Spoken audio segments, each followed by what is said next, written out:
कुडाळ तालुक्याचं शेवटचं गाव.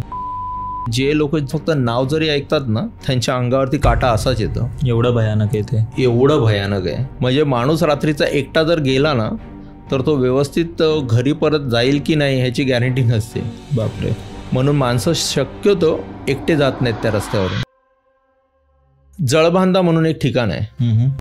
भगवती देवीच्या मंदिरापासून जस्ट थोडंसं पुढे एक टर्नवरती जळबांधा आहे. आम्ही लहान होतो गावामध्ये, तर ती गाडी शेवटची गाडी कुडाळ गाडी येत होती आणि तिचा ड्रायव्हर जळबांध्याच्या जवळ आला. भगवती मंदिर सोडून जळबांध्याच्या जवळ आला आणि अचानक जळबांध्यावरती गाडी थांबवली. लोक सगळेजण हैराण की अरे जळबांध्यावरती गाडी कशाला थांबवली. ॲक्च्युली जे जळबांधा आहे ना, आपण आज इथे बोलतो ना, तुम्हाला त्याच्याबद्दल जास्त माहिती नाही म्हणून. नाही तर जे लोक जळबांधा हा फक्त नाव जरी ऐकतात ना आणि जे त्या भागातले आहेत ना त्यांच्या अंगावरती काटा असाच येतो. एवढं भयानक आहे ते, एवढं भयानक आहे. म्हणजे माणूस रात्रीचा एकटा जर गेला ना तर तो व्यवस्थित घरी परत जाईल की नाही ह्याची गॅरंटी नसते. बापरे. म्हणून माणसं शक्यतो एकटे जात नाहीत त्या रस्त्यावरून, जळबांध्यावरून. असं आहे.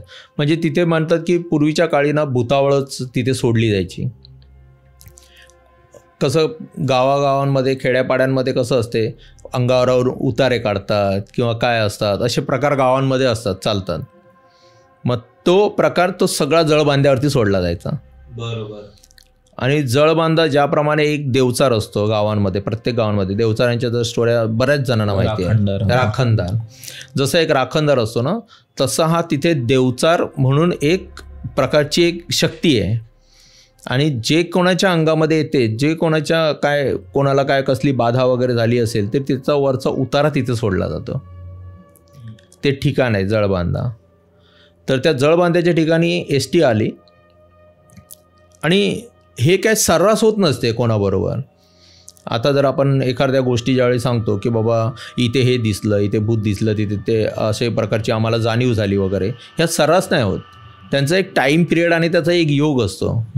आणि त्या योगामध्ये, त्या फेऱ्यामध्ये, त्या चक्रामध्ये आपण जर आलो तरच आपल्याला त्या गोष्टींची अनुभूती होते, नाहीतर अशी शक्यतो होत नाही.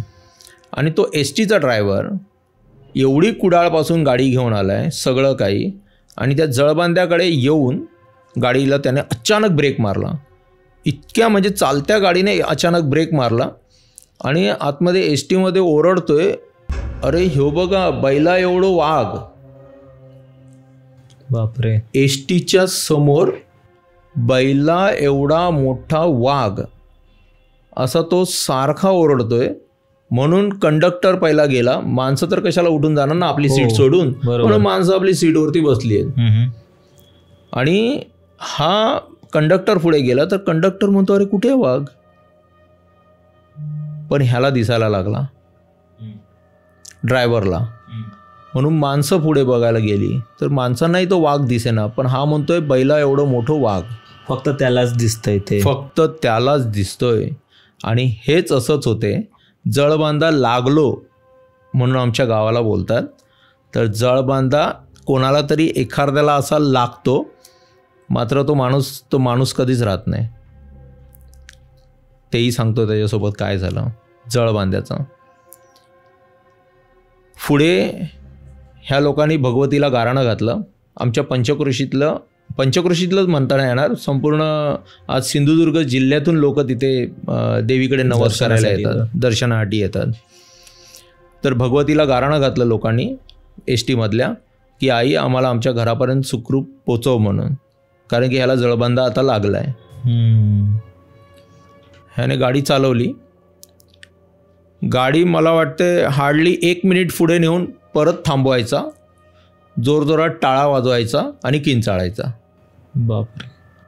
आता ही गाडी घोडग्यापर्यंत तर गेली पाहिजे. हो. ही माणसं फक्त त्या भगवती आईच्या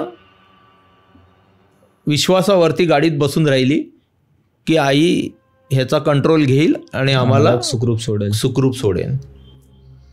असं करत करत करत तो स्टॉपपर्यंत पोचायचा, थांबवायचा. एक एक माणसं गाडीतून उतरत आहेत आणि हा वेड्यासारखा मध्ये मध्ये गाडी थांबवतोय, ओरडतोय, जोरजोरात किंचाळतोय, टाळ्या वाजवतोय, अशाच प्रकारे चालत चालत गेला. घोडग्यामध्ये चालवत होता तो गाडी. तरी चालवत होता. आता ते गाराणं पडलेलं आहे हो देवीला. आमच्या इकडे देवीच्या इथे ना चाळ्या आहेत, म्हणजे पहिल्यांदाच्या काळी ना रेड्याचा बळी दिला जायचा बरं आमच्या भगवतीकडे. आणि तिच्याकडे अशी स्टोरी होती की आम्ही ते बघितलं नाही, आम्ही तर फार लहान, त्याच्या आधीच ती प्रथा बंद झालेली, रेडा कापणं वगैरे, बळी देणं. आणि तो रक्तामध्ये ना 5 मणाचा भात रक्तामध्ये पूर्ण भिजवायचे आणि तिकडे त्या वाफ्यांमध्ये देवीच्या बाहेरच्या साईडला असं मोकळी जागा आहे, वाफे आहेत, तर त्याच्यामध्ये तो पसरायचे की ते सकाळपर्यंत तिथे एकही रक्ताचं भाताचं शीत नसायचं. भाताचं शीत म्हणजे भात नसायचा तिथे, हो काहीच नसायचं तिथे. अशा प्रकारच्या आम्ही ऐकलेल्या गोष्टी आहेत तिथल्या. तर हे जे आहे तो हा घोडग्यापर्यंत अगदी व्यवस्थित जसं असं ओरडत किंचाळत वगैरे गेला. माणसं सगळी उतरली. जशी गाडीतून माणसं उतरली तसा ह्याचा डोक्यावरचा पूर्ण कंट्रोल गेला, वेडा झाला. हा पूर्ण वेडा झाला. गाडीच्या खाली उतरला, सरळ दगड घेतले गाडीतून आणि गाडीच्या सगळ्या काचाच फोडून टाकल्या. त्याच्यानंतर घोडगे बाजारपेठ आहे आणि त्याला आजूबाजूला बाजारपेठ आणि घरं सगळी जॉईंटच आहेत. ती त्या बाजारपेठेत दगड मारायला लागला, अख्ख्या घोडग्याच्या बाजारपेठेमध्ये.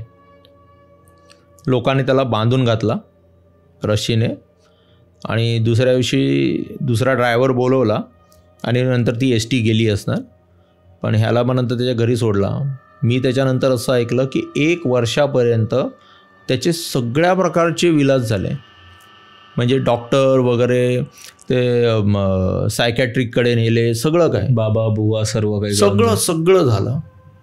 आणि मग नंतर त्याच्यानंतर आमच्याच गावातल्यांनी त्याची ज्यावेळी परिस्थिती नाही सुधारली त्यावेळी म्हटलं तुम्ही इकडे तिकडे फिरवताय, तुम्हाला त्याला भगवतीकडे आणला पाहिजे, कारण की जळबांध्याने पकडला आहे तर ते भगवतीच्या अंडर येते.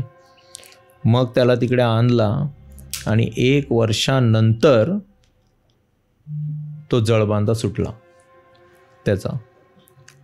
म्हणजे अशा प्रकारच्या स्टोऱ्या.